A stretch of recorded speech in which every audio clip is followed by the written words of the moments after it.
Hello coders, and welcome to How to Fix. In today's video, we'll be focusing on a new bug that you might find challenging to solve. So without further ado, let's dive into today's bug. Let's now run code 1 that triggers the error and see the output.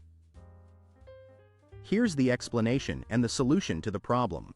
Do take a moment to pause the video to understand the explanation.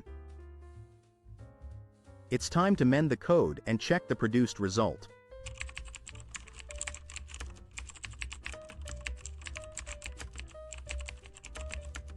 And voila!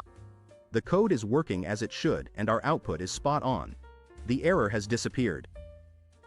That's all for today's session.